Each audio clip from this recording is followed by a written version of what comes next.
tem como não testemunhar, não apresentar, não celebrar junto com os irmãos o que Jesus faz na nossa vida, o que Jesus fez na nossa vida, a mudança que ele trouxe, já foi comentada pelo Rodrigo, já passou pela oração da Luciana, o impacto que de Jesus nas nossas vidas. E a pastora Val pediu oração pelos negros, e eu entendo que esse tema ele passa muito por nós, porque quanto mais nós divulgarmos Jesus, nós propagarmos a mensagem de Cristo, menos orações nesse sentido a gente vai precisar, porque o amor realmente de Jesus pode mudar as pessoas, Jesus pode transformar o coração dessas pessoas, e que a gente não precise ter essa separação racial, que a gente consiga levar Cristo para mais gente tenha esse impacto nas suas vidas e essas mudanças nas vidas. E eu entendo que para Deus, para Jesus, não existe utopia. Ele pode. Isso pode ser feito. E é tarefa nossa também seguir.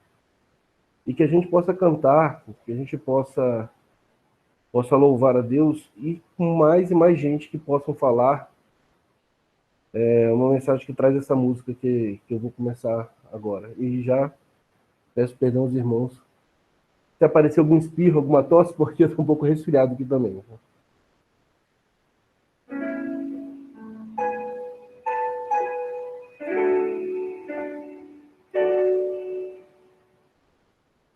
Jesus Cristo mudou meu viver.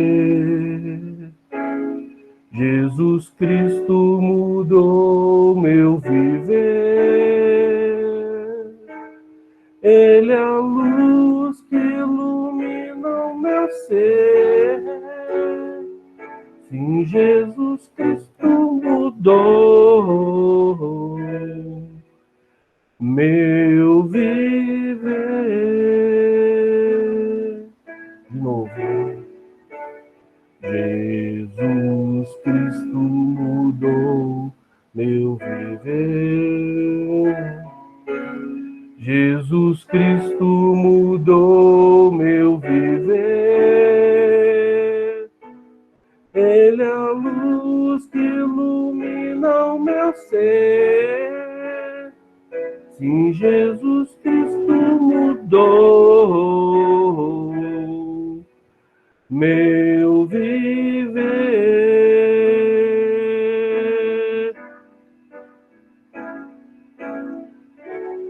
O amor só conheci em canções que falavam de ilusão,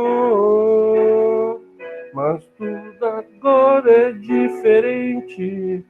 Cristo fala a toda gente, pois Cristo deu-me seu amor. Diferente hoje é o meu coração. Diferente hoje é o meu coração. Cristo deu-me paz e perdão. Sim, diferente hoje é o meu coração.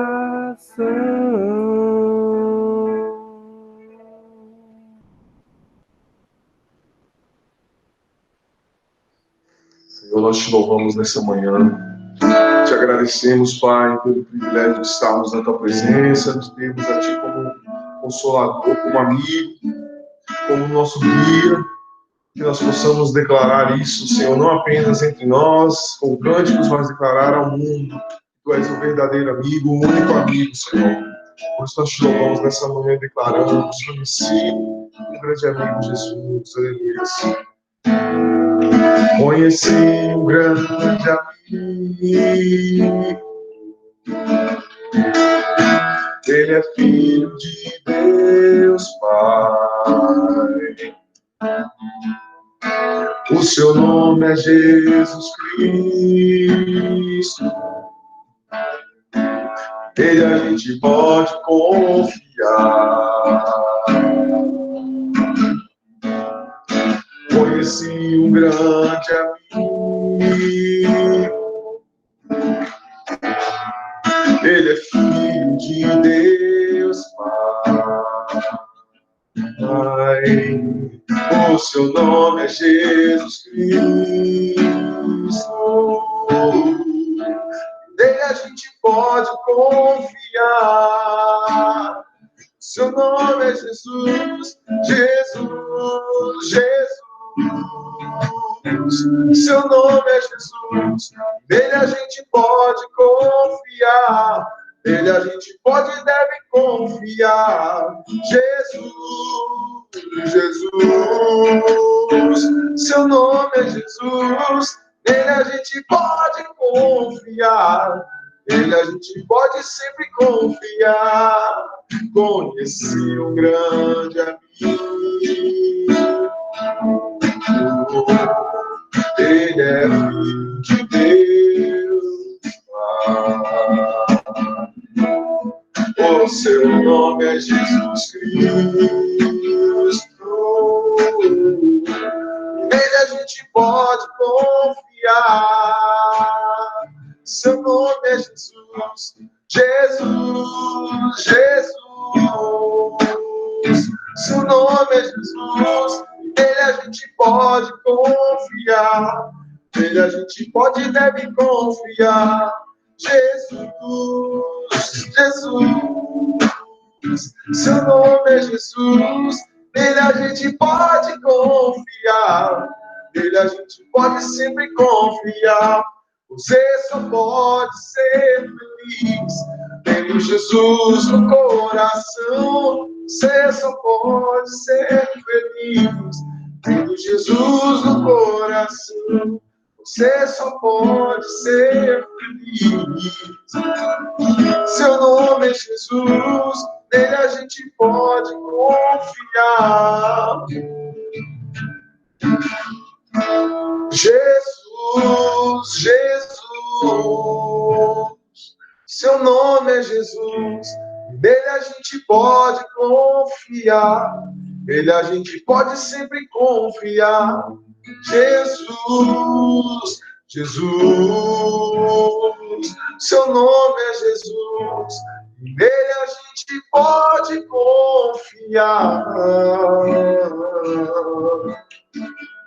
Amém, Senhor. Nós colocamos em Ti nossa confiança, nossa força, nossa fé. Amém. Confiemos e esperemos no Senhor, pois dele vem nossa força, nossa salvação. Deus abençoe, meus irmãos. Glória a Deus. Amém. Amém. Paz do Senhor a todos, a todas. É bonito a gente perceber essa sequência que o Espírito Santo vai colocando no nosso coração, né?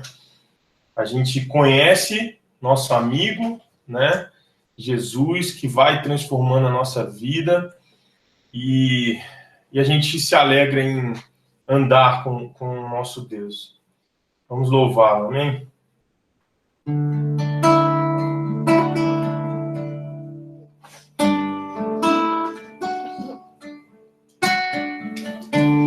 Em tua presença, ó Pai, eu amo estar em todo tempo, viver cada momento sentindo.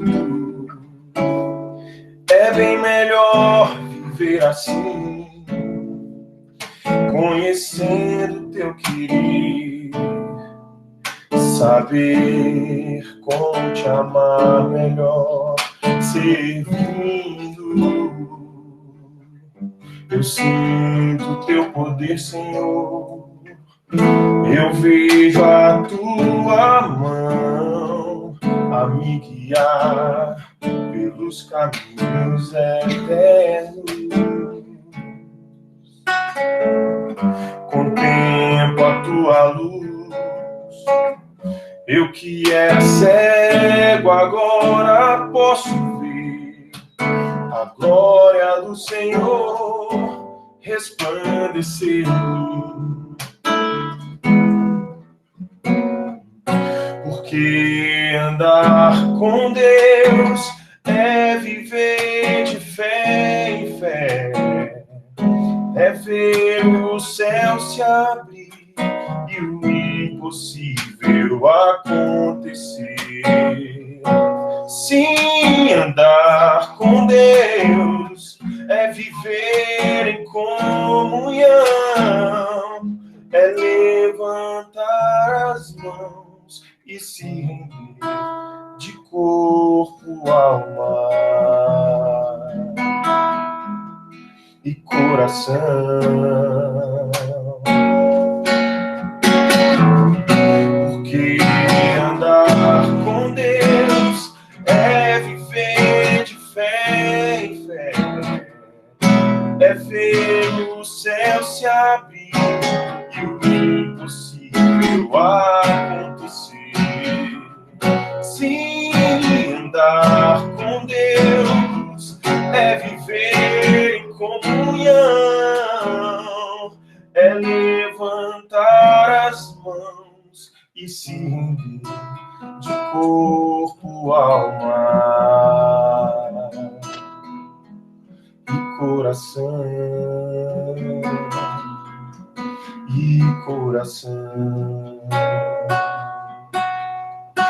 Aleluia, Senhor. Em comunhão, Senhor, te adoramos e nos rendemos a Ti, Senhor, nessa manhã. Amém.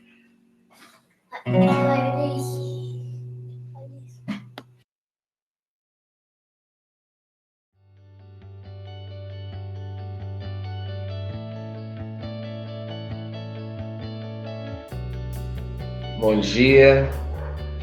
Eu gostaria de desejar que a paz do Senhor Jesus Cristo, a graça de Deus esteja sobre nossas vidas, sobre a vida de toda essa gente que hoje não permite que as barreiras físicas, geográficas nos limitem e podemos estar juntos, né? Para cultuar, para louvar, para ouvir e aprender do Senhor. E espero que seja assim hoje. Espero que os nossos corações estejam abertos para aquilo que o Senhor tem a falar conosco. Eu costumo dizer que, às vezes, o pregador nem fala muita coisa, não fala muita novidade, mas, às vezes, uma palavra, uma frasezinha, o Espírito Santo pega e enche nossos corações com aquilo e nos deixa regozijantes e nos alimenta com alguma coisa assim. Então, que seja assim hoje nos nossos corações. Amém? O texto que nós vamos ler é dando continuidade ao estudo do livro de Marcos, né? E se encontra lá no capítulo 9, a partir do versículo 2.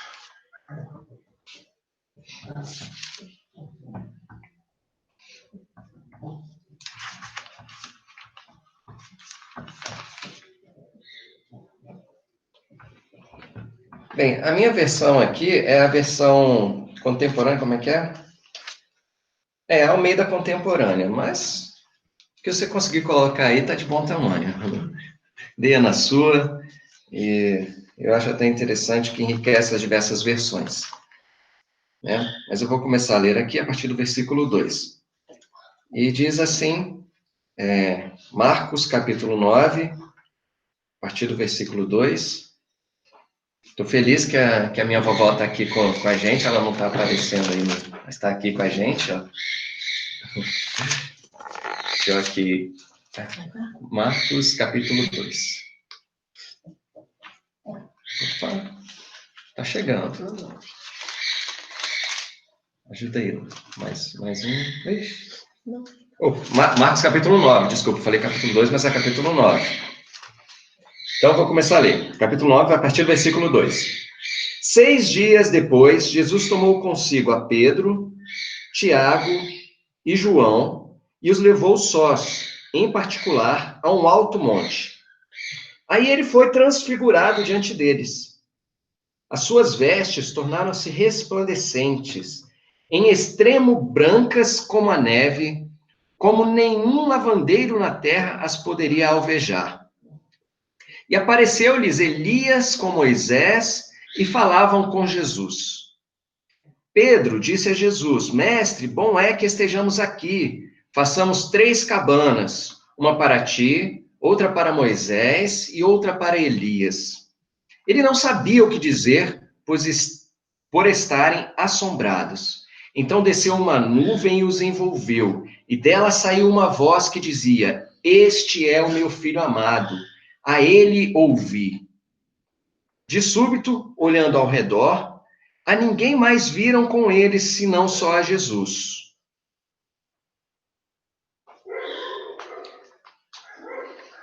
Só até aí, meus irmãos. Bem, vamos continuar até o final. Vamos lá. Ao descerem eles do monte, ordenou-lhes Jesus que a ninguém contassem o que tinham visto, até que o Filho do Homem ressurgisse dentre os mortos.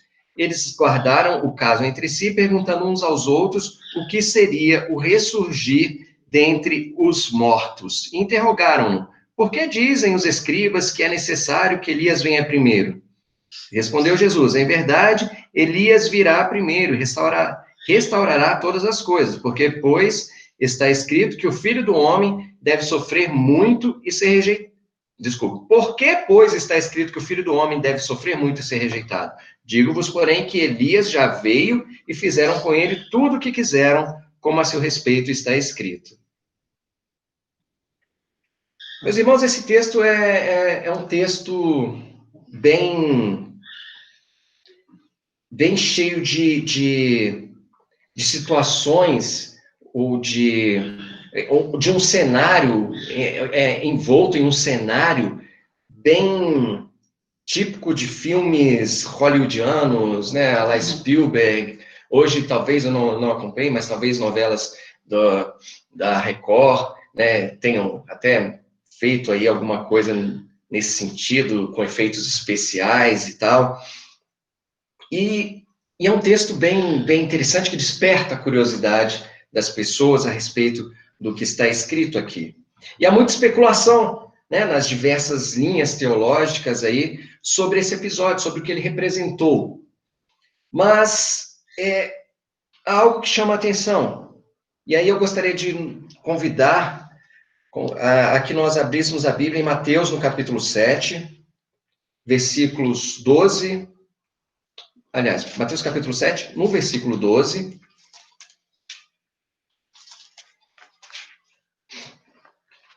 que diz assim: portanto, tudo que vós quereis que os homens vos façam, fazei-o vós também a eles, pois esta é a lei e os profetas.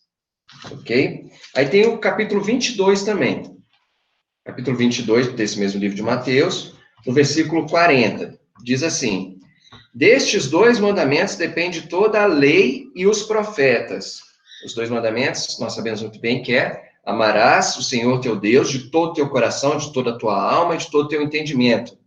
E o segundo, que amarás o teu próximo como a ti mesmo. E aí, se a gente vai lá para Lucas 16, no versículo 16, nós encontramos, mais uma vez, falando sobre a lei e os profetas duraram até João. Desde então, é anunciado o reino de Deus e todo homem emprega força para entrar nele. São 3 versículos que falam da lei e os profetas. Então, por que eu estou citando? Por que eu busquei esses versículos? Porque existe uma forte linha que interpreta uma tendência de interpretar esse texto que nós acabamos de ler, chamado episódio da transfiguração, como sendo e a representação das figuras de Elias e Moisés. A Bíblia diz que Moisés e Elias apareceram, né? Eles apareceram ali a Jesus e tal, fizeram ali presentes. E aí a gente, tem gente que vai buscar, tem espírita que usa isso para dizer que existe comunicação com os mortos, não sei o quê. Eu não quero entrar nem nesse aspecto. Mas, assim, dentro da teologia, o que a gente consegue buscar é que Moisés e Elias são os principais representantes desses dois termos, desses dois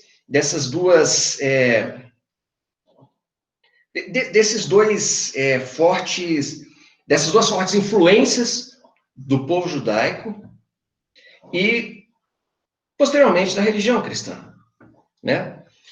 Que é a lei e os profetas.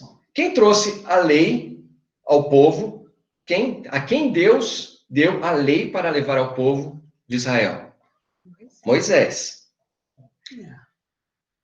Quem foi o profeta mais, né, pronunciado, né, o profeta que, inclusive, aqui desperta a curiosidade dos discípulos que estavam com Jesus ali, sobre, quem é Elias que havia de vir? Opa, falei, né? Já. Elias. Então, Elias é o profeta, é o representante dos profetas, Moisés é o representante da lei. Então, ali naquele momento, era a lei e os profetas vindo conversar com Jesus. Dado importante que a gente pode influir disso é o diálogo entre Jesus com a lei e os profetas. Há muitos que dizem que Jesus veio destruir essas coisas, mas ele próprio diz, não, eu não vim. Eu vim confirmar essas coisas. Eu vim confirmar a lei e os profetas. Então, nesse aspecto, Jesus é, inclusive, o que nós encontramos lá em Lucas 24, no versículo 44.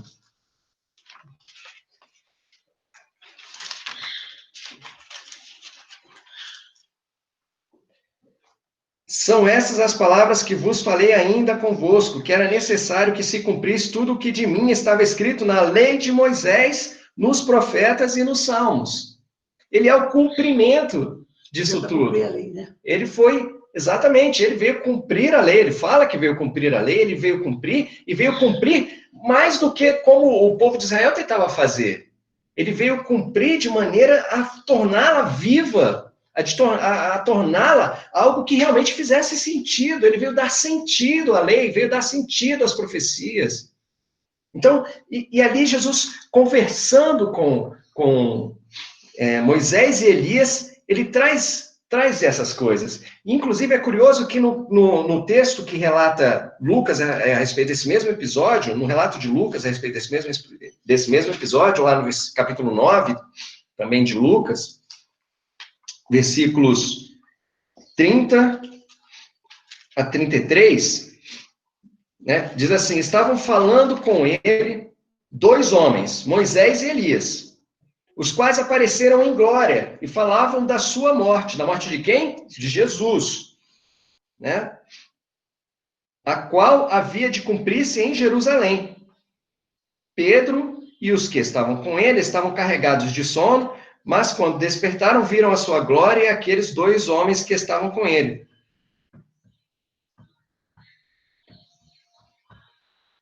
Quando estes se apartavam dele, disse Pedro a Jesus, mestre, bom é que nós estejamos aqui, façamos, né? E aí, né, mais uma vez, aquela questão de fazer as tendas ali para Moisés e Elias. Mas perceba que, sobre o que eles conversavam? Sobre a morte de Jesus. Por quê? Por que conversar sobre a morte? Porque é o momento que, sabe, torna tudo aquilo, dá sentido a tudo aquilo que estava escrito a respeito dele. É o cumprimento máximo da lei, é o cumprimento máximo das profecias, é o que faz tudo que veio antes e vier depois ter sentido máximo para as nossas vidas. Seja na lei, seja nos profetas. Porque se Cristo não morreu, e aí Paulo diz, se ele não ressuscitou, inclusive, né? Isso não faz nenhum sentido. Nada disso não faz nenhum sentido. Mas nós sabemos que ele morreu e ressuscitou, cumpriu a lei, numa esfera que jamais poderíamos imaginar que aconteceria, que jamais o povo de Israel poderia imaginar que seria assim, para nos dar vida, para nos encher de esperança. Muitas coisas nesse episódio chamam a atenção. Mas Deus fala, em determinado momento, este é o meu filho amado, a ele ouvi. Ele não fala, este é Moisés, Elias e meu filho amado, a eles ouvi. Mas, quando diz a ele ouvir, está dizendo, olha, é ele que interpreta a lei e os profetas. É ele que dá sentido a essas coisas. É ele que traz luz sobre tudo aquilo que estava obscuro na mente de vocês. Então, a ele ouvir. É muito gostoso saber disso, porque Jesus é um sopro de paz, é um sopro de esperança, de harmonia, sobre aquilo que nós líamos com peso no Antigo Testamento. Jesus traz leveza, Jesus traz amor, revela o amor em tudo aquilo. Mas existem outras coisas que chamam a atenção nesse episódio. Chamam a atenção das grandes massas, da maioria de nós.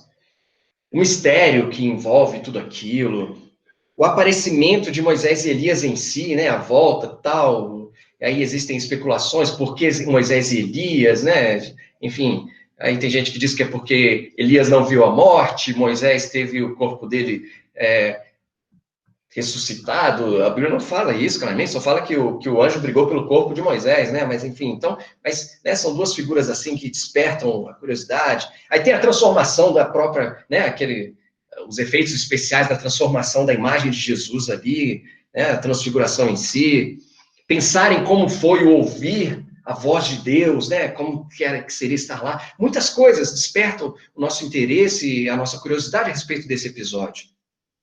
Tudo isso é realmente muito interessante, não é? É fantástico. Mas o que não sai da minha cabeça a respeito desse texto, quando eu li, o que não saiu da minha cabeça, e é o que eu quero trazer mais enfaticamente a respeito desse ponto, é o fato de Jesus ter escolhido 3 pessoas para irem com ele a esse momento. Porque aquele momento representou um ato de profunda intimidade. Jesus, naquele momento, estava revelando o seu ser, o que ele era, na sua essência. Ali estava, mostrando o Deus, sem nada que impedisse ali eles de verem a santidade de Deus. Né? O texto fala que as suas roupas eram alvas, eram brancas, como ninguém consegue fazer qualquer coisa ficar branco daquele jeito. Né? E a glória resplandecente. Jesus revelando o seu interior. Jesus revelando a sua essência, a sua pureza máxima, a sua santidade. E Jesus escolheu, dentre os escolhidos, veja bem, Jesus escolheu os seus 12. E dentre os 12 escolhidos, ele escolheu 3. Para estarem com ele naquele momento. Ele parecia ter maior intimidade com eles, a ponto de revelar os seus segredos mais profundos, ou de se mostrar de maneira mais íntima a esses. E quem eram esses que ele escolheu? A gente já leu um pouquinho, não tem muito tempo, que a gente já leu um pouquinho sobre essas coisas, mas eu gostaria de abrir novamente lá em Lucas, no capítulo 9. Lucas, capítulo 9, nos versículos de 54 a 56. Então, eram quem? Tiago, João e Pedro, não era isso? Pedro, Tiago e João, na ordem que vocês preferirem. Mas os discípulos, o versículo 54 do capítulo 9 de Lucas, diz assim: os discípulos Tiago e João, vendo isso, perguntaram: Senhor, queres que mandemos que desça fogo do céu e os consuma, assim como fez Elias? Opa! Mas Jesus voltou-se, repreendeu-os e disse: vós não sabeis de que espírito sois, pois o Filho do Homem não veio para destruir as almas dos homens, mas para salvá-las. E foram para outra aldeia. Esses eram Tiago e João.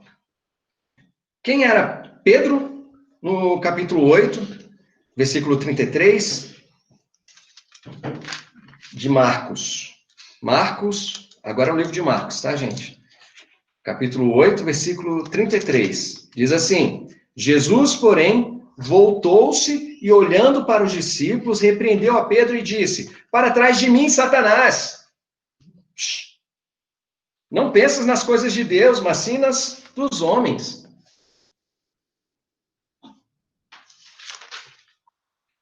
É engraçado que Jesus tenha escolhido essas três figuras. Um que ele chamou de Satanás.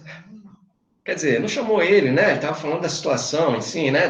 De quem estava usando, falando através da boca dele ali, né?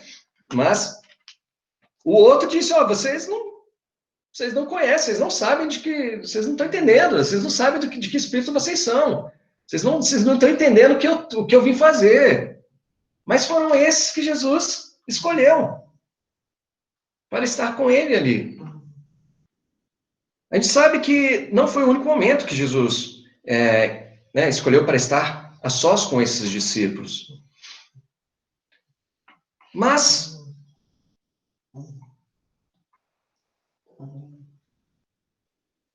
eram pessoas que não eram pessoas que estavam afinadas com o pensamento de Jesus, não eram pessoas que estavam, sabe, cumprindo tudo que Jesus queria que eles fizessem, não eram pessoas perfeitas, mas Jesus escolheu pessoas para serem seus amigos íntimos, eu vou chamar aqui de seus melhores amigos, com licença me permitam essa liberdade, mas escolheu pessoas com defeitos, pessoas que não entendem o que ele diz, pessoas que falam besteira, pessoas que, como o próprio texto do estudo de hoje, não sabem o que dizer quando ficam apavoradas. Foram essas pessoas que Jesus escolheu.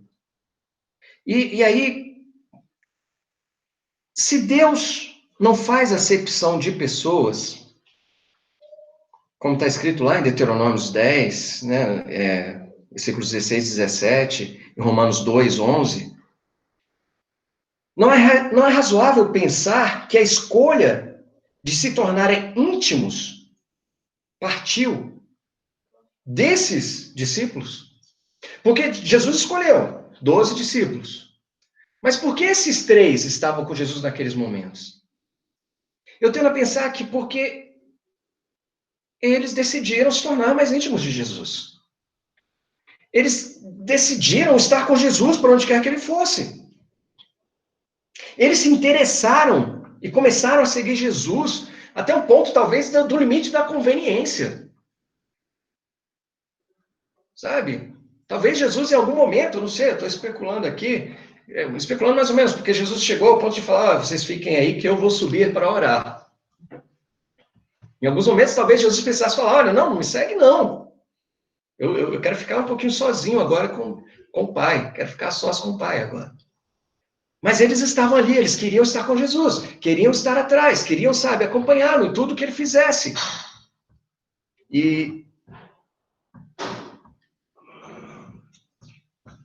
Então, eu falo isso porque, meus irmãos, a gente, e eu às vezes tendo a pensar que tudo que a gente faz, tudo que a gente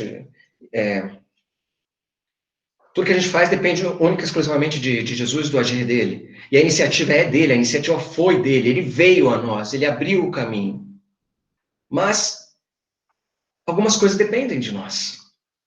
Dependem da nossa postura, depende de como a gente age diante disso que Jesus veio propor a nós. E eu creio que a intimidade com ele depende disso. Porque o caminho já foi aberto.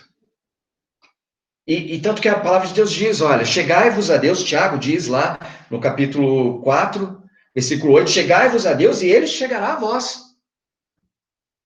Então, vá até Deus, chegue a ele, chegue-se a ele, o caminho está aberto, vá até ele, chegue-se. E ele vai se chegar a você. E isso é para todos. Todos são convidados, todos somos convidados a sermos amigos de Deus. Só que é amigos mais chegados que irmão, né? E nesse caso, Pedro, Tiago e João pareciam ser desses. E o questionamento, inclusive, né? Porque eu trago essa figura da falibilidade dessas pessoas. Porque se Jesus não impediu a Pedro, a Tiago e a João de se chegarem a ele, não vejo por que ele impediria a mim e a você, que somos tão falhos quanto temos os nossos defeitos. Jesus não pede que nós alcancemos um status de santidade para que comecemos essa jornada de aproximação, de intimidade com Ele. Jesus só chega e fala, olha, venha até mim, siga-me por onde eu for, esteja comigo onde eu estiver.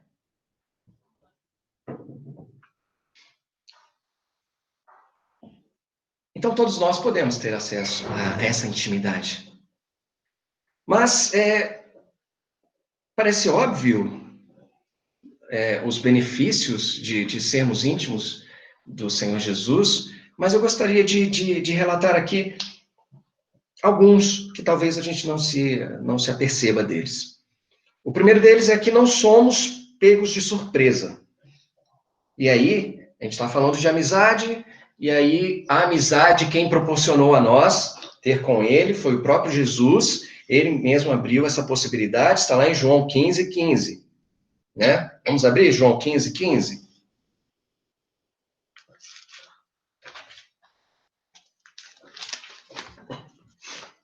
Texto que, inclusive, essa semana, os devocionais são uma bênção, viu, meus irmãos? E o pastor Wilson trouxe para a gente, né? Explorou esse texto hoje, essa semana, na quinta-feira.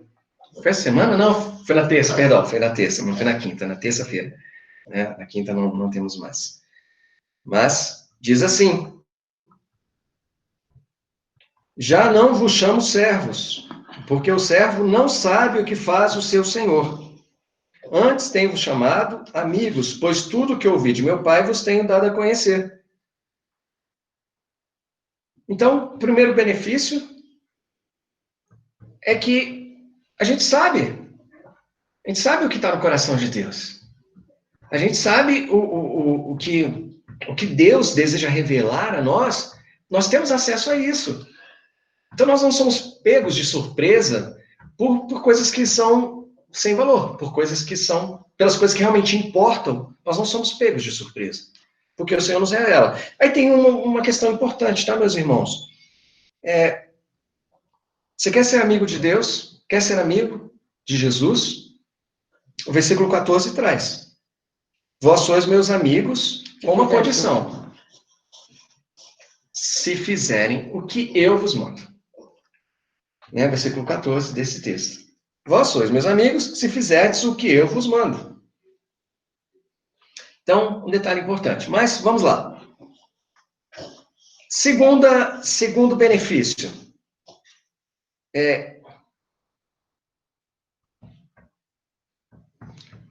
Eu disse, né, que há amigos mais chegados que irmãos.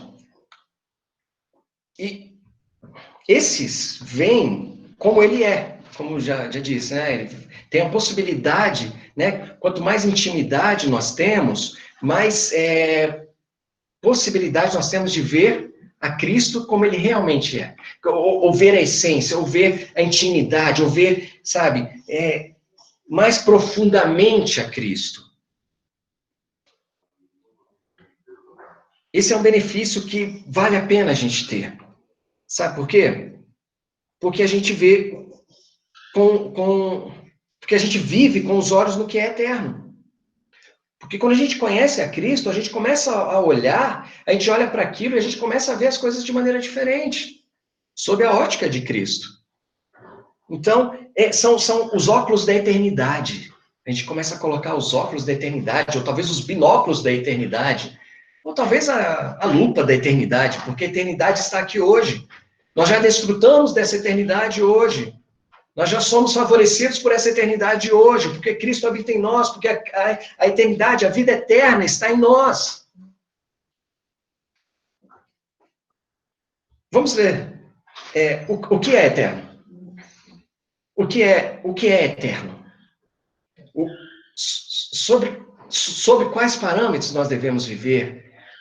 O que nós devemos guardar como sendo valioso e que nunca morrerá, e que nunca terá fim. Então, lá em Gálatas 5, faz uma boa menção dessas coisas. Gálatas 5, versículo 22 e 23.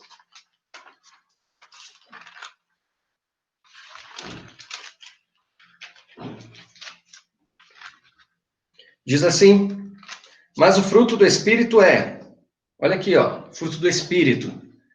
São essas coisas que não morrem. São essas coisas que são eternas.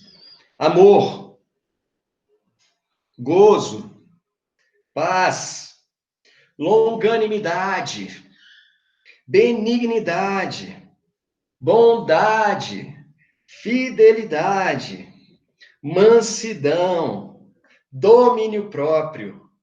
Contra essas coisas não há lei.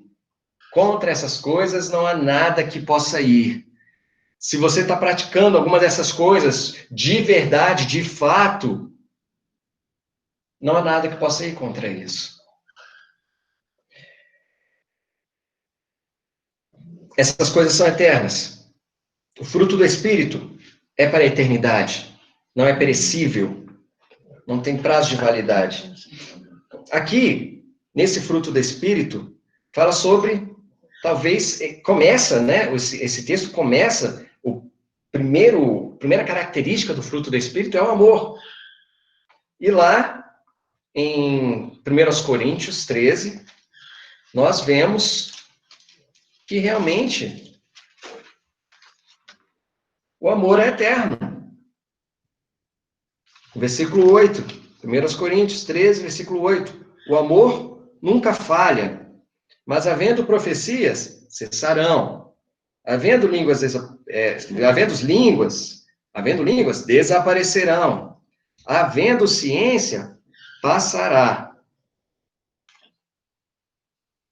O amor não passará. O amor não falha. Você profetiza? Legal. Você fala em línguas estranhas? Bom para você. Mas se você não tem amor, não serve para nada. Você tem um conhecimento profundo da Bíblia, você é um teólogo proeminente, legal. Vai dar reconhecimento, as pessoas vão olhar para você, principalmente nas igrejas, vão falar, esse cara aí tem conhecimento. Você não tem amor? Vale nada. Você levanta a bandeira da causa mais justa do planeta.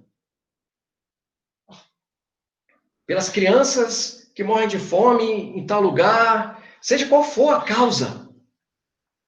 Bom, tem que fazer isso mesmo. Se o amor não for o caminho e o motivo do que você está fazendo, isso não tem valor algum. E aí eu acrescento, se você não ama a Deus acima dessas coisas, se você não ama a Deus acima de todas as coisas, com todo o seu ser, com toda a sua força, com todo o seu entendimento, isso tudo não tem valor eterno.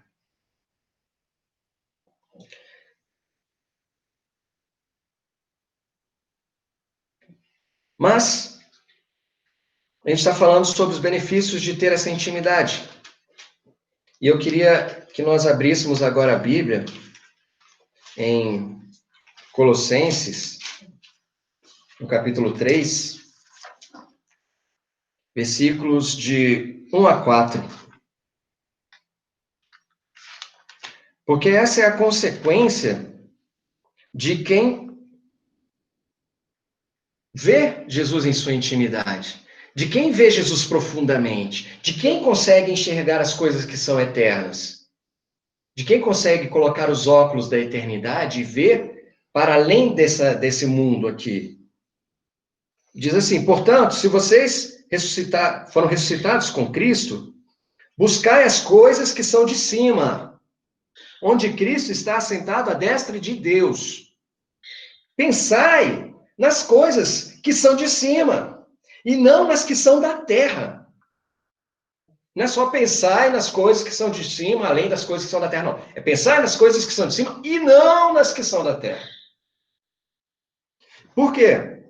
Porque morrestes e a vossa vida está oculta com Cristo em Deus. Quando eu tenho intimidade com Cristo, eu sei onde a minha vida está, eu sei onde eu estou escondido. Eu vejo o seu poder, eu vejo a sua glória. E eu sei que eu estou ali, eu estou escondido, eu estou enxertado, eu faço parte daquilo. Eu não sou parte desse mundo caído. Quando Cristo, que é a nossa vida, se manifestar, então também vós vos manifestareis com ele em glória. E aí a gente tem essa esperança. Então, qual é o benefício? Temos essa esperança viva em nós. Segundo aos Coríntios,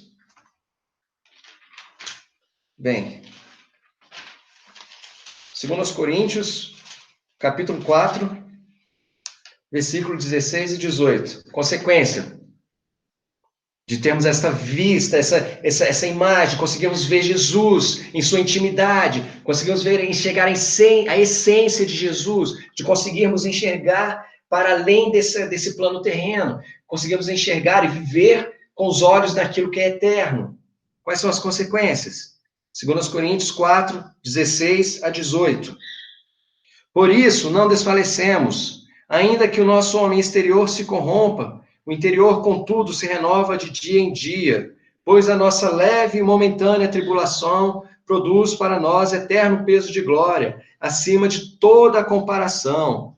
Portanto, nós não atentamos nas coisas que se veem, mas nas que não se veem, pois as que se veem são temporais e as que não se veem são eternas. Consequência de andarmos com Cristo, consequência de desenvolvermos essa intimidade com Ele. Filipenses, capítulo 3, versículos de 7 a 11. Quem não gosta de Bíblia está sofrendo, né? Diz assim, acho que não tem ninguém que não goste de Bíblia, não. Tem gente que não consegue, né, ter aquele desprendimento, mas não é possível que não vai. É verdade. Com certeza. Minha tia que está aqui, vocês ouviram a voz dela, ela acabou de dizer que tem gente que não gosta, é verdade, tem mesmo. Principalmente porque a Bíblia é luz. É luz. E ilumina as trevas dos nossos corações. Mas diz assim, capítulo 3 de Filipenses, versículo 7 a 11. Mas o que para mim era lucro, considerei-o perda por causa de Cristo. E, na verdade, tenho também por perda todas as coisas, pela excelência do conhecimento de Cristo Jesus, pela excelência do conhecimento de Cristo Jesus. Por quê? Porque ele conheceu a Cristo Jesus. Como que ele conheceu? Andou com Cristo Jesus. Viveu, buscou. Meu Senhor, por quem sofri a perda de todas essas coisas e as considero como refúgio para que possa ganhar a Cristo. E seja achado nele, não tendo justiça própria, que vem da lei, mas a que vem pela fé em Cristo, a saber, a justiça que vem de Deus pela fé. Desejo conhecê-lo e o poder da sua ressurreição e a comunhão dos seus sofrimentos, conformando-me com ele na sua morte, para ver se de alguma maneira posso chegar à ressurreição dentre os mortos. Qual o benefício? A gente parar de achar que essas coisas aqui valem alguma coisa. Parar de achar que o meu relógio caro vale alguma coisa, que o meu celular de última geração vale alguma coisa, que o meu carro do último modelo vale alguma coisa. Que a minha casa, o meu plano de ter uma mansão vale alguma coisa. Esse não é o plano do cristão. O plano do cristão é fazer Cristo conhecido em todo o mundo. O plano do cristão, do coração de quem conhece a Cristo, é ajuntar tesouros no céu. É espalhar o amor de Deus. É ser conhecido por isso. Ou melhor, não é ser conhecido. É fazer Cristo conhecido através das nossas vidas. Pelo amor que nós temos. Vivo em nós. E aí sim, Nós não olhamos para as coisas desse mundo para desejá-las, para apreciá-las, mas nós olhamos para socorrê-las, para restaurá-las, para redimi-las a Cristo. E aí o nosso amor precisa entrar em ação para fazer isso. E isso também é consequência de quem vê a Cristo, de quem consegue enxergar Ele, de quem consegue andar ali pertinho, vendo a glória de Deus, vendo a sua santidade, o seu poder. Então são benefícios que eu acho que vale a pena, meus irmãos. Trocar lixo, porque esse texto aqui, em algumas versões, ele troca refúgio por esterco. Né? Então, trocar esterco pela glória de Deus. Eu acho que vale a pena. Trocar o que passa como um vento, como uma erva que seca, por algo que é eterno. Eu acho que vale a pena. Vale a pena correr atrás. Mas o que vale mais a pena disso tudo é desfrutar da companhia, do aconchego, da maravilhosa presença desse Deus revelado em Jesus. Não tem nada mais valioso que isso, sabe? Isso que fez com que aquelas mulheres, após a morte de Jesus, fossem ao túmulo lá, sabe? Para ver lá o corpo, sabe? Ficassem lá, assim, todas pesarosas, sabe? Sentindo a perda daquilo, porque era tão maravilhoso. Que elas esperaram lá, né? Passaram 2 dias para elas irem lá e cuidar do corpo de Jesus. Tamanho carinho que elas tinham por ele. Mas, o que fazer para ter esse amigo? O que fazer para ser esse amigo? Né? Acho que a pergunta não é para ter, porque nós temos esse amigo. Mas o que fazer para ser esse amigo mais chegado aqui, irmão? Nós já falamos sobre isso. Amigos, para ser amigo, precisam andar juntos. Né? Vós sereis meus amigos se fizeres o que eu vos mando. Precisa fazer a vontade dele. Precisa andar junto. E é possível andar junto? É? Vamos ver. Eis que estou convosco todos os dias. É possível andar junto? Não vamos nem abrir, a gente já foi Bíblia demais, né? Mas de vez em quando, ele está conosco. Todos os dias. Em todos os momentos. Mas a gente diz, de vez em quando, oi, tudo bem para Jesus? A gente, de vez em quando, diz obrigado, Jesus. A gente escolhe, né? Momentos da refeição, a gente fala obrigado. Senhor, obrigado por essa refeição. Amém. Né? Talvez, antes de dormir, a gente fala, Senhor, abençoa o nosso sono. Amém. Quando acordar, Senhor, obrigado pela noite. Amém. E os nossos maiores momentos de oração, talvez, para alguns, talvez para mim, seja nesses momentos que nós estamos aqui reunidos como comunidade cristã. E é muito bom, é agradável, é importante que nós tenhamos esses momentos. Nós sabemos disso, isso é gostoso, isso gera vínculos entre nós, isso é apreciável. Mas Jesus, quando queria ter intimidade com o Pai, quando queria ter um momento de intimidade com o Pai, ele falava, olha, vocês fiquem aí, que eu vou subir para orar. Eu vou ali para orar, vocês fiquem aí. Eu quero ter o meu momento. Eu quero me derramar. E aí, mais uma coisa, sabe?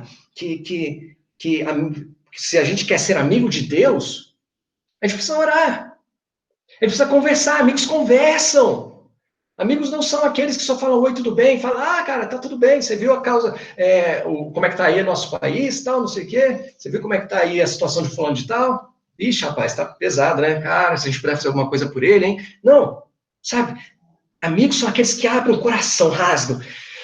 Tá aqui, ó. Tem coisa doendo aqui. Tem coisa que eu não tô conseguindo fazer. Olha, amigo, eu fiz aquilo que você não gosta que eu faça. Eu não queria fazer, não, mas eu não consegui.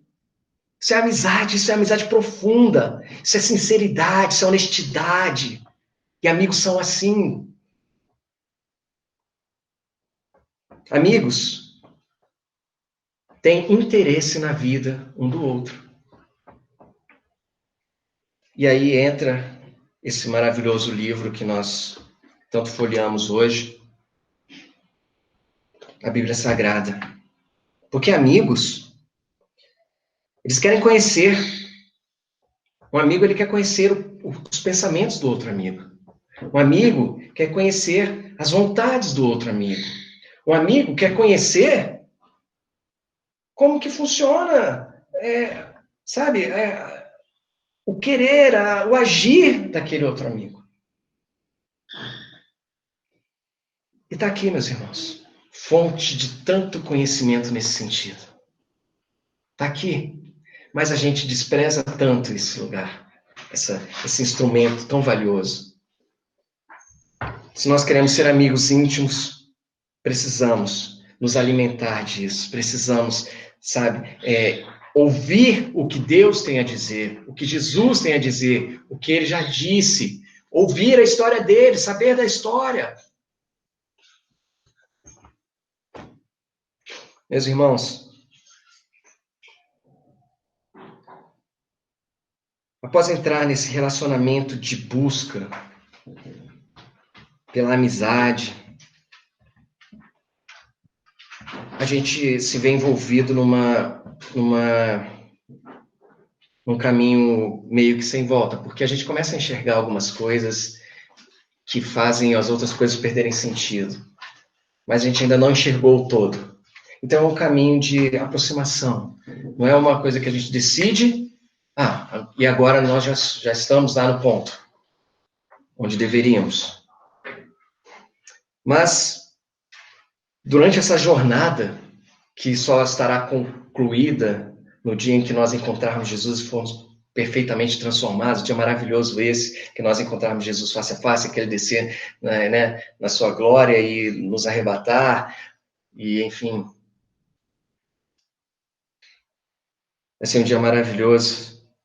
Mas, durante essa jornada, pode ser que as coisas não estejam sendo bem como a gente imaginava. Porque nós ainda não temos a mente de Cristo. Nós estamos conhecendo, é um processo. E, às vezes, Deus nos mostra coisas fantásticas, como foi esse episódio, da transfiguração. E, a partir daí, nós queremos viver disso. Temos essa síndrome de Pedro. Vamos fazer uma cabana aqui para cada um. Vamos fazer essa situação se prorrogar ao máximo. Porque às vezes Deus faz um milagre, Deus faz uma coisa, Deus aparece, Deus fala com você de uma maneira que, sua carne treme todinha. Deus faz umas coisas assim que você fica boquiaberto, que seus olhos se arregaçam, você fala, não acredito que Deus está fazendo isso na minha vida, que coisa maravilhosa. E Ele faz essas coisas. E aí, se a gente pudesse, a gente fazer uma cabaninha para aquele momento, para que aquele momento, que a gente não saísse daquele momento nunca mais. Mas a gente vai sair daquele momento, meus irmãos. Quando a gente faz isso, a gente está fazendo como Pedro, que não estava sabendo o que estava dizendo. Tem outras coisas que a gente precisa viver. A gente precisa viver aqui, nós não somos daqui. Esse não é o nosso lugar, mas tem coisas, nós precisamos andar por esse mundo, experimentando coisas e promovendo transformação, promovendo redenção a partir do conhecimento de Jesus Cristo. Mostrando a outras pessoas que esse Jesus é real e que está disponível para cada um de nós. Inclusive mostrando a outras pessoas que nós, falhos como somos, alcançamos esse Jesus e eles, falhos como são, podem alcançar Jesus também. Na maioria das vezes, nós queremos estar ali.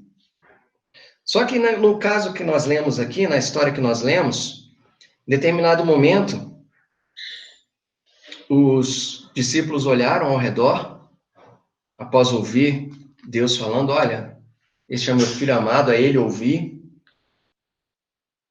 E não tinha mais nada daquilo. Não tinha mais transfiguração, não tinha mais Moisés, não tinha mais Elias. A Bíblia diz que só tinha, vamos ver, Marcos 9, perdão.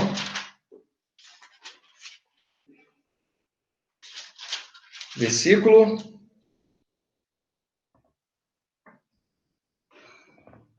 8. De súbito, olhando ao redor, a ninguém mais viram com eles, senão só a Jesus.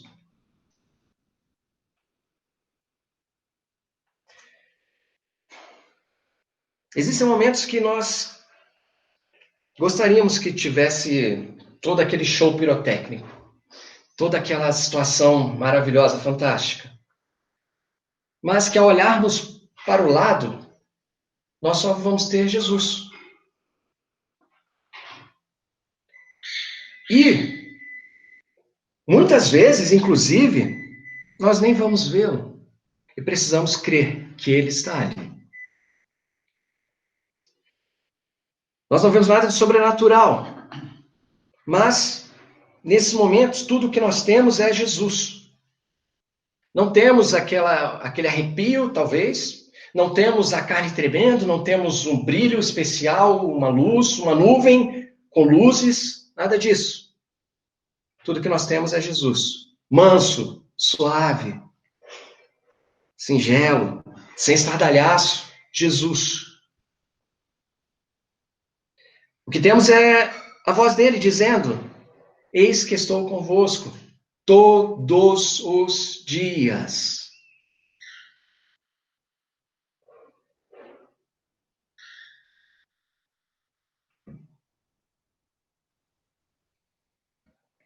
Esse Jesus é aquele que caminhava com os discípulos. É aquele que caminhava com os discípulos, é aquele que caminhava com os discípulos lamentantes. Sabe, os discípulos lamentantes lá no caminho para Emaús? Pois é, esse é o mesmo Jesus. Que estavam com eles e eles não percebiam. Era o próprio Jesus caminhando com eles, mas eles não percebiam. E nós temos essa possibilidade de, em dado momento, estar andando e lamentando por ter perdido Jesus, mas Jesus está ao nosso lado. Por termos perdido algo fantástico, que não nos acomete mais, mas Jesus está conosco. E quando a gente percebe que isso acontece, nós podemos, então, cantar,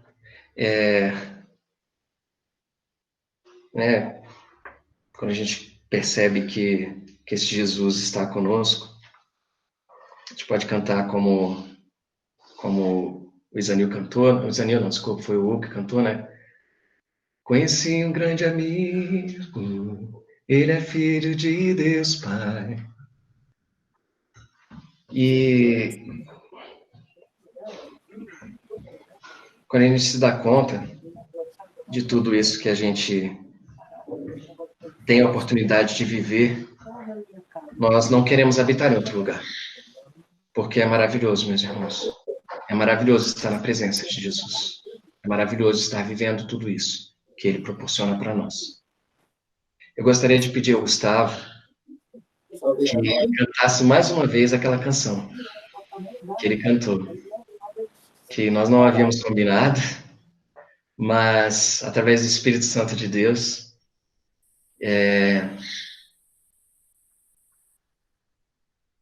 a mensagem que o Senhor colocou no meu coração parece estar resumida, de certa forma, naquilo que o Gustavo cantou, na canção que o Gustavo cantou.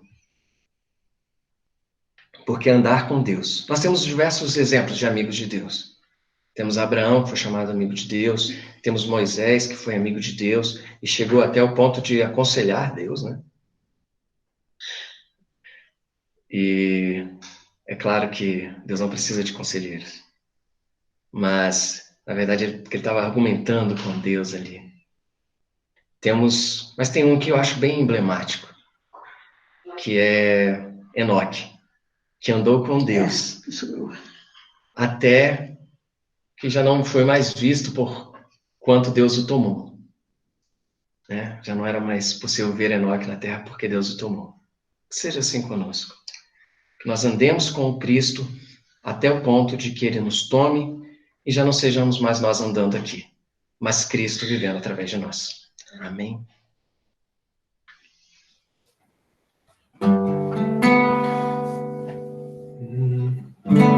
Em tua presença, ó Pai, Eu amo estar em todo tempo, viver cada momento sentindo. É bem melhor viver assim, conhecendo teu querer, saber como te amar melhor, servindo. Eu sinto teu poder, Senhor. Eu vejo a tua mão a me guiar pelos caminhos eternos. Contemplo a tua luz. Eu que era cego agora posso ver a glória do Senhor resplandecer em mim.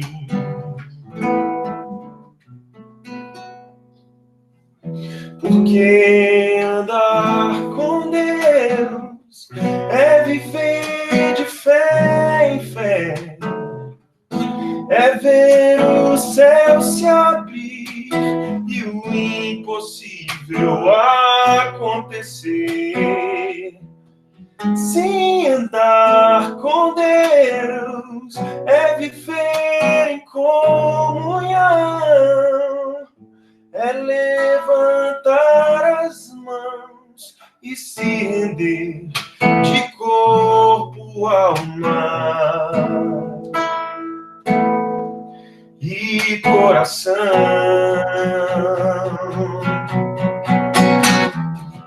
Porque andar com Deus é viver de fé em fé, é ver o céu se abrir e o impossível acontecer. Sim, andar com Deus é viver em comunhão, é levantar as mãos e se render de corpo, alma, coração e coração. Senhor, nós somos gratos a Ti, ó Deus, porque o caminho está aberto, Deus. Te agradecemos, Senhor, porque, Deus, nós podemos chegar a Ti. Apesar disso, Senhor, é uma impossibilidade a nós sermos Teus amigos. Se não for pelo Teu Espírito Santo agindo em nós, Senhor, se não for através, Senhor, do Teu agir nas nossas vidas, Senhor, a partir do momento que nós tomamos a decisão de sermos íntimos Teus, Senhor. Se não for o Teu Espírito Santo, nós não conseguimos, Senhor. Mas, Senhor, sabemos que a partir desse momento, Deus, em que tomamos essa decisão, o céu se abre, Senhor, e o impossível se torna possível, Senhor. E, Senhor, ter comunhão contigo, Senhor, é possível. Ter amizade íntima contigo, Senhor, é possível, Senhor. Ter o Teu Espírito Santo vivendo em nós, nos movendo, Senhor, é possível. Andar contigo, Senhor, é possível. Faz em nós, Senhor. Faz em nós, para que as nossas decisões, Senhor, para que as nossas ações, para que os nossos ideais, as nossas ideologias sejam todas submetidas a Ti, ó Deus. E o Senhor viva em nós. E o Teu amor, Senhor, a mansidão, Senhor, o gozo, o domínio próprio, a benignidade, a longanimidade, Senhor, possa ser fruto, Deus, de uma vida contigo. Possa ser fruto de uma vida espiritual, Senhor. De uma vida, Senhor, vivida aos Teus pés. E o Teu nome seja glorificado nisso tudo, Pai. Amém. Amém.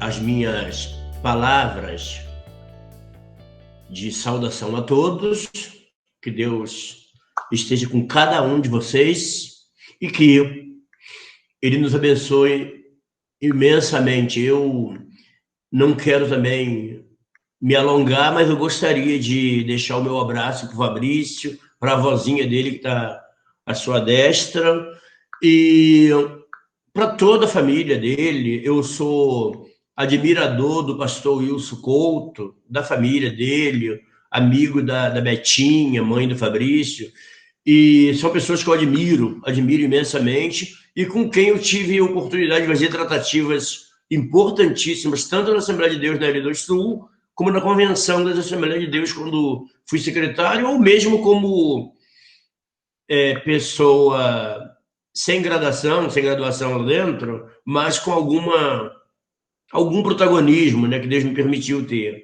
Então, é meu xará e é uma pessoa que mora latifundiariamente no meu coração. Então, gostaria que expressassem a minha solidariedade, meu abraço, meu apreço e o desejo de que Deus conduza esse momento mais complicado da vida do meu xará e meu colega e líder, vamos dizer assim, para que ele tenha realmente um bom desfecho para a situação que ele está vivendo, a cura, em primeiro lugar, ou, se Deus resolver diferente, mas de qualquer forma, que ele seja abraçado e acalentado pelo Espírito Santo de Deus.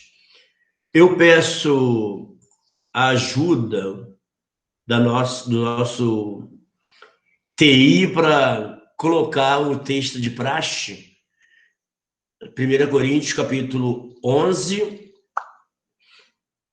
versículos a partir do 23. Eu vou ler até o 28 com vocês.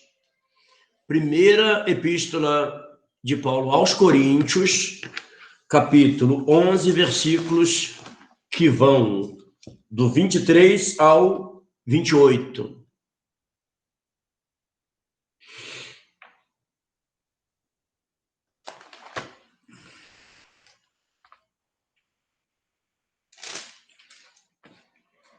Diz a palavra de Deus assim: porque eu recebi do Senhor o que também vos entreguei,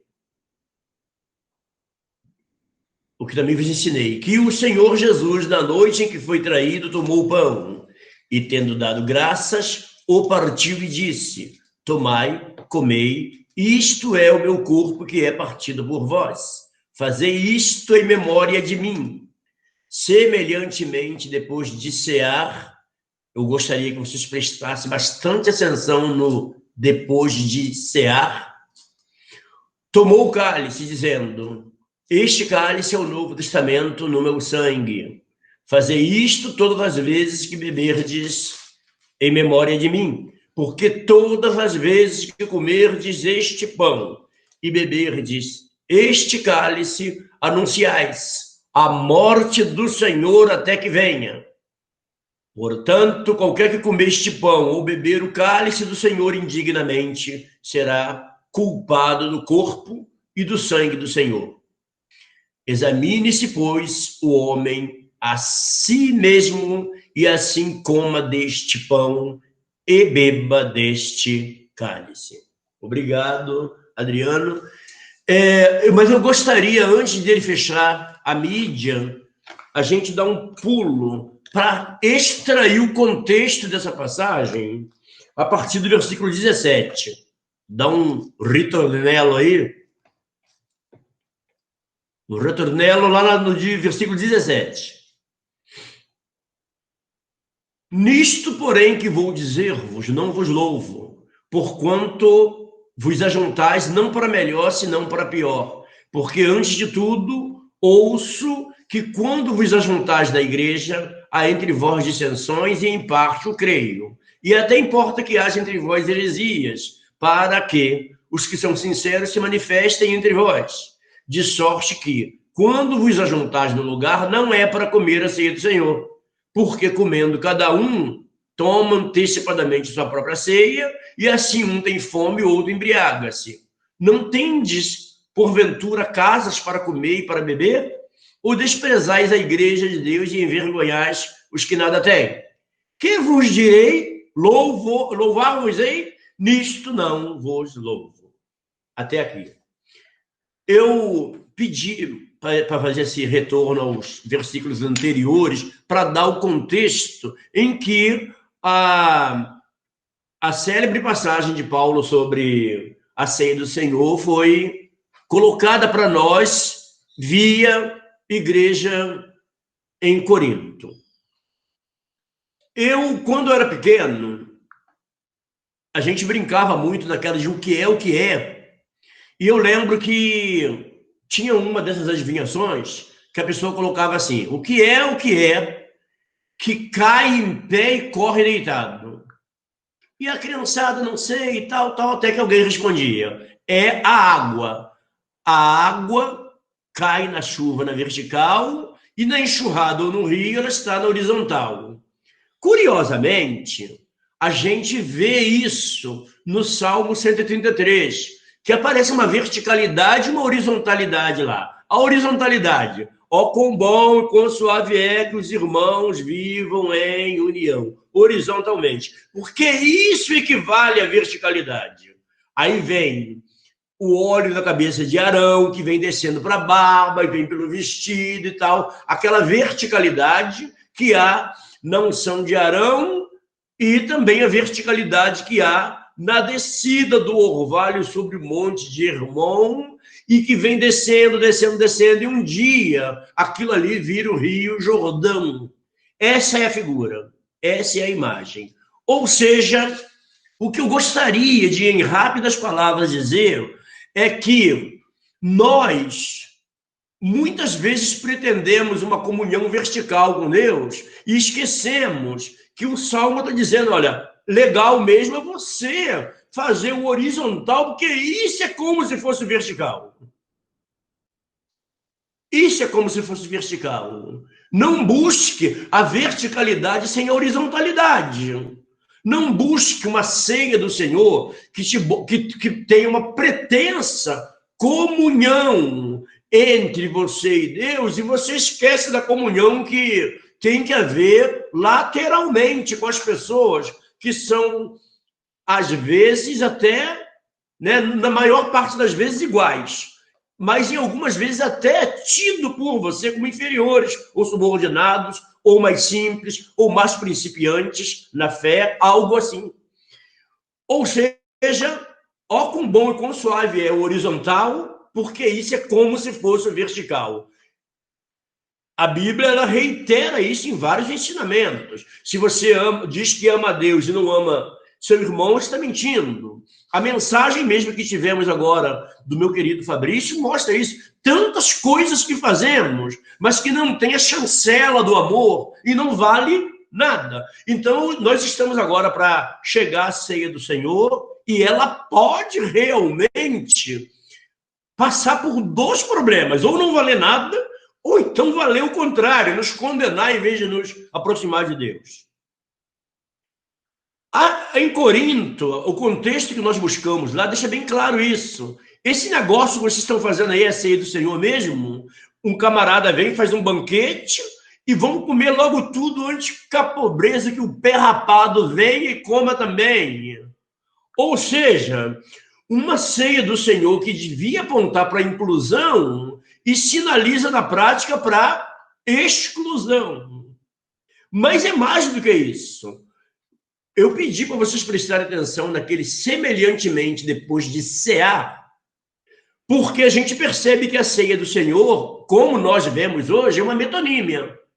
O que é uma metonímia? É quando eu expando ou reduzo uma ideia para trocar uma palavra pela outra. Então, em vez de falar sino, eu falo bronze. Em vez de falar o advogado, o militar tem que se sujeitar à lei, eu digo a espada tem que se sujeitar à toga.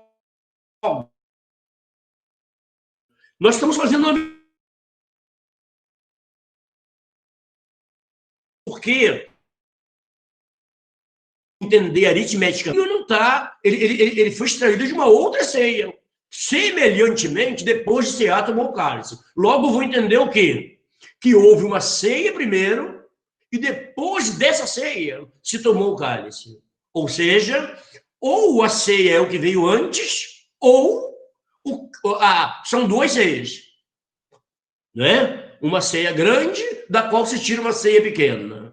Então, a figura que está no versículo 25, ele aponta para você o seguinte: pouco vale tomar o pão e o cálice se antes a ceia do dia a dia, de todo dia, teve como característica você não se quedar a dar pão a quem precisava, não se quedar a ter comunhão com quem não tinha o que comer.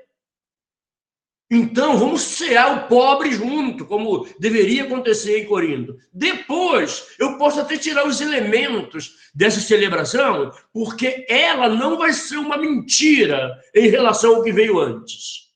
Ela vai ser uma verdade, ela vai simbolizar uma comunhão pontual, simbolizar numa comunhão pontual o que já é uma comunhão linear.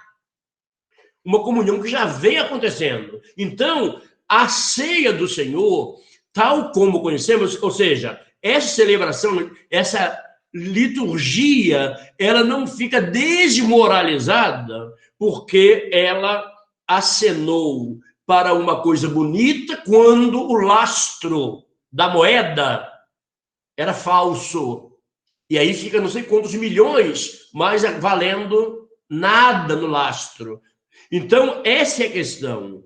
O que vale o vinho e o pão para nós? Vale falar para Jesus que eu estou tendo com ele uma comunhão vertical, lembrando da morte dele, mas não desmerecendo o que aquela morte significa, que é eu colocar todos os meus irmãos dentro da família de Deus, inclusive uma pessoa que acaba de ser convertida e quer dizer, não, eu pertenço também ao corpo de Cristo. Discernir o corpo de Cristo é nesse aspecto, muito mais. Discernir o que o meu irmão é dentro desse corpo do que ficar fazendo a imagem de Jesus morrendo, uma ferida na testa, uma ferida aqui no lado, olha, estão batendo nele, ele está chorando, ele está sofrendo, ele está gritando e tal, e aí eu vou discernir aquele corpo físico de Jesus. Não é isso. Discernir o corpo é eu não olhar para o meu irmão ou a minha irmã que está do meu lado e dizer assim, olha, eu pertenço ao corpo e você é uma prótese. Eu pertenço ao corpo e você é um espinho que entrou na carne. Eu pertenço ao corpo e você é um agente infeccioso, um vírus, um coronavírus desse. Você está dentro do corpo, mas não pertence ao corpo. É discernir o corpo, é olhar para aquele irmão que nada tem, que devia estar comendo junto comigo, devia sentar à minha mesa normal, à minha mesa comum, à minha mesa regular, e só cinicamente, desculpa a expressão, mas assim, sonsamente, ele participa do pouquinho de vinho, um pouquinho de pão, e depois ele é devolvido à fome, enquanto eu sou o retorno à fartura. Entendem? E perseveravam na doutrina dos apóstolos, e na comunhão, e no partir do pão, e na oração. A doutrina dos apóstolos incluía esse tipo de coisa, vamos orar, vamos repartir o pão e vamos ter comunhão. Sem isso, é inválida a celebração da ceia do Senhor dentro de uma liturgia e presa numa liturgia. Ela tem que ter vindo de uma experiência de amor mesmo cotidiano e tem que ser devolvida para essa experiência. É a mensagem que Deus coloca para nós hoje. Eu vou pedir a pastora Val, até porque o tempo já está bem avançado, eu ia fazer um leilão aqui, mas para remir o tempo, eu vou pedir a pastora Val para consagrar os elementos, os dois ao mesmo tempo, o pão e o vinho. Eu vou pegar o do Botafogo aqui. E ela vai consagrar agora a Deus E entendam isso, tá, meus irmãos? Não vão participar disso. Mas quando você for fazer o exame para participar, não é aquela questão se eu pequei essa semana, e tal. Não, nada disso. Você vai perceber dentro de você se essa comunhão que a ceia do Senhor representa, você vive. Se por acaso você perceber, cara, eu estou andando aí chamando só uma meia dúzia de meu próximo. Refaz isso dentro de você e começa a ter uma vida de comunhão. Porque o contexto em que a ceia do Senhor foi ensinada por Paulo foi esse. Foi esse aí. Não foi nada de se eu pequei, se eu isso, se eu menti na semana passada. Não é isso, não. O que ele cobrou foi isso. Que a comunhão não era linearmente compatível com aquela comunhão pontual que só estava dentro de uma cerimônia. Senhor, em nome de Jesus, nós colocamos diante de Ti nessa manhã os elementos da ceia, Pai. O pão e o vinho. Ceia do Senhor, para nós, é um momento de celebração da morte de Jesus Cristo na cruz do Calvário, em nosso lugar. Não é momento de choro, não é momento de tristeza, não é momento de contrição. Na verdade, nós deveríamos, durante toda a ceia do Senhor, estarmos dançando, pulando, batendo palmas para tudo que aconteceu, porque foi exatamente o sacrifício na cruz do Calvário de Jesus Cristo por nós que nos deu o direito ao perdão, a graça e a misericórdia, para que o Senhor pudesse nos escolher para o seu ministério, como foi ministrado hoje, independente das nossas falhas, dos nossos erros e das nossas iniquidades. Jesus chamou Pedro, Tiago e João para serem íntimos dele, como ele fez e continua fazendo conosco, independente das nossas falhas, dos nossos erros, das nossas iniquidades. Ele nos deu direito ao perdão, ele nos deu direito à graça, ele nos deu direito à misericórdia. E é com esse espírito de festa, com esse espírito de celebração pela morte de Jesus Cristo na cruz do Calvário, é que nós consagramos a Ti esse suco de uva, que representa o sangue de Jesus Cristo vertido na cruz do Calvário em nosso lugar. Apresentamos a Ti também, Senhor, esse pão que representa o corpo de Jesus Cristo, dilacerado ali naquela cruz em nosso lugar, deixando bem escuro que o suco de uva não se transforma em sangue e o pão não se transforma em carne. São representações, Pai, para que nós possamos nos lembrar do quão importante foi para esse mundo termos hoje o perdão, a graça e a misericórdia do Senhor sobre nós. Recebe, Senhor, o nosso espírito de festa, o nosso espírito de celebração, o nosso espírito de comemoração por tudo que o Senhor fez por nós, em nome de Jesus. Amém. Amém. Queridos, queridas, neste momento, eu quero que você se dirija à pessoa que está contigo na sala ou no ambiente que você estiver e diga para ela o seguinte: você não é uma prótese. Você não é uma prótese. Você é um órgão junto comigo. você é um órgão junto comigo. E exalta o corpo de Cristo. E exalta o corpo de Cristo. É o que pretendemos fazer daqui para frente. A comunhão tem que ser assim. E eu estou ansioso pelo dia que eu possa falar isso de perto, olhando nos seus olhos. Nós vamos agora pegar o pão.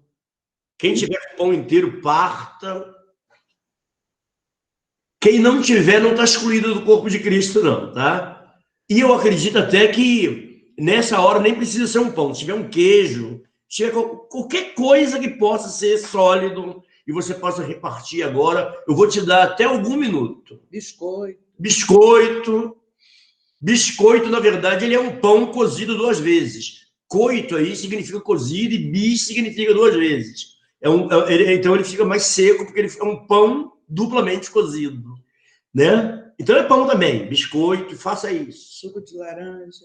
Suco pode ser o de uva, pode. Se não tiver de uva aí, até café serve, né? Mas então você agora vai dar para a pessoa que está perto de você. Essa pessoa pertence a um corpo. Repartir só significa isso, não é outra coisa a não ser isso. Pertence ao mesmo corpo maravilhoso que você. Você pode participar, pode comer o pão inteiro, pode comer só parte dele, mas vamos comer agora e participar em nome de Jesus. Glória a Deus.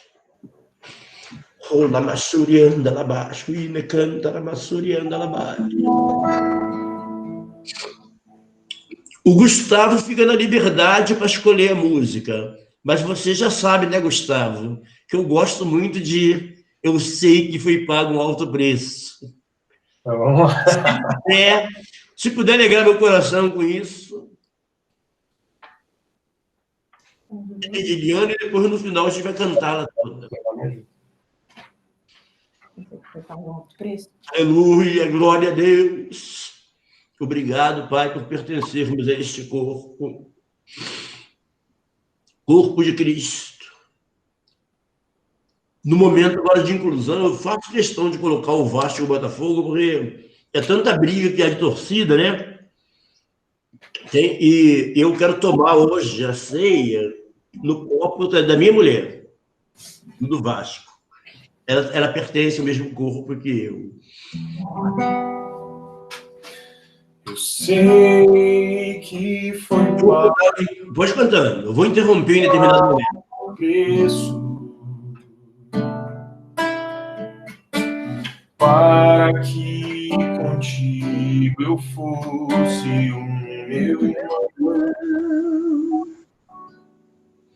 Quando Jesus derramou sua vida. Pode continuar no fundo e eu vou com você. Pode continuar. Ele pensava Queridos, pensava em nós. eu quero que você agora, você sabe que pertence ao mesmo corpo e que esse sangue aqui igualou todo mundo. O preço que foi pago por mim foi pago por qualquer um de vocês. Então todos valem a mesma coisa. O mais alto preço dado por alguém foi esse aqui. Eu quero também fazer um juízo também do sacrifício de Cristo nesse momento. Se eu estou fazendo um bom juízo do sacrifício de Cristo, eu quero pedir que o efeito do sacrifício de Cristo, que está lá em Isaías 53, alcance meu irmão Wilson Couto, lá onde ele estiver. Vamos participar disso. E vamos pedir para que Deus o alcance. Vamos entender da melhor forma esse sacrifício, um que alcança a alma, mas também alcança o corpo, já que pelas pisaduras de Cristo fomos sarados. Pode continuar, Gustavo. Aqui contigo, Vamos tomar agora, pode brindar com a pessoa que está perto. meu irmão. Quando Jesus derramou sua vida, ele pensava em ti, ele pensava em mim. estava em nós e nos via por seu sangue, buscando o bom combate do Senhor, lado a lado, trabalhando, sua igreja edificando e rompendo as barreiras pelo amor. E na força do Espírito Santo, nós proclamamos aqui que pagaremos o preço de sermos um só coração do Senhor. E por mais que as trevas militem e nos tentem separar, com nossos olhos em Cristo, unidos iremos andar. Unidos iremos andar. Unidos iremos andar.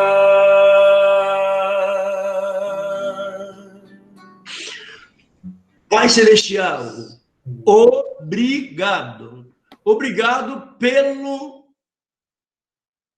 óleo sobre a cabeça que desce sobre a barba. Obrigado pelo orvalho de Hermon que desce sobre o monte de Sião. Mas obrigado antes de qualquer coisa, Pai, pelos irmãos em união. Pelo corpo que aceita os seus colaterais, pelo coração que não rejeita o intestino, pelo braço que não rejeita o dedo mindinho do pé esquerdo, pela cabeça que não rejeita a virilha. Nós queremos, Pai, te agradecer pelo cérebro que não humilha a bexiga.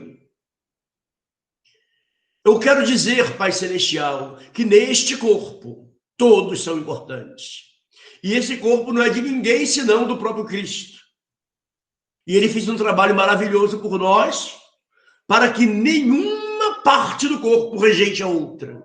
Para que ninguém possa ter diferença. E quando essa diferença houver, o máximo que eu possa conseguir é uma íngua em que uma axila dói porque o dedo está inflamado. Uma glândula salivar dói porque o dente está inflamado. E aí fica um sinal para a cura, um sinal para a aceitação, para a correção. Eu quero que seja assim, Pai. Eu quero te pedir que seja dessa forma. Um corpo unido e unido todos os dias para que a ceia do Senhor não seja uma farsa ou não seja um arroubo de momento, mas que ela simplesmente seja o símbolo daquilo que já é praxe acontecer, aquilo que já é da nossa natureza, porque é da natureza do próprio Cristo, que não rejeitou Judas, da mesma maneira que Paulo não queria que os ricos rejeitassem os pobres. Eu quero te pedir isso nesse momento, Pai, para que a tua igreja seja digna da cabeça, que é Cristo. Para que não haja um divórcio entre irmãos em união e o óleo sobre a cabeça. Irmãos em união e o orvalho de Hermon. Entre a comida de todo dia e o amparo diário aos nossos irmãos em deficiência, em dificuldade, e a ceia do Senhor. E que nós sejamos dignos disso que nós participamos aqui. Ser louvado, Pai, ser glorificado nos céus e ser louvado e ser glorificado em cada um membro do corpo de Cristo. Amém, amém e amém. Realmente uma bênção, uma alegria podermos participar com a igreja, um momento de um memorial, né, de relembrarmos o sacrifício feito por Jesus por nós, e eu quero apenas orar despedindo a igreja. Senhor, muito obrigado, Deus, por termos separado este momento para te buscar, para ouvirmos a tua voz, para orarmos uns pelos outros, para louvarmos o teu nome, para refletirmos durante a ministração da tua palavra e para rememorarmos, Senhor, o teu sacrifício por nós numa refeição comunitária, ainda que à distância. Nós temos passado por este momento, Deus, em que a humanidade se defronta talvez com um dos seus maiores desafios, uma doença ainda sem vacina, que se alastra rapidamente e que tem feito estados, governos, nações, populações feito mudar suas rotinas e afetado de diversas maneiras. Eu te peço, Deus, que, em nome de Jesus, que o Senhor possa nos dar graça, que o Senhor possa nos dar sabedoria para passarmos por este momento. Mas também, Deus, nos dá a estratégia, Senhor, para que aproveitemos esse momento para continuar fazendo o que a igreja tem que fazer, que é anunciar o reino de Deus. Que o Senhor nos dê as oportunidades, o Senhor nos faça perceber as oportunidades que estão ao nosso lado, à nossa volta, aquilo que o Senhor tem colocado às nossas mãos, para que este momento também continue sendo um momento de proclamação, um momento de querigma, de proclamar o reino de Deus. Quanto ao mais, irmãos, regozijai-vos, sede perfeitos, sede consolados, vivei em paz, e o Deus de amor e de paz será convosco. Amém. A graça de nosso Senhor e o amor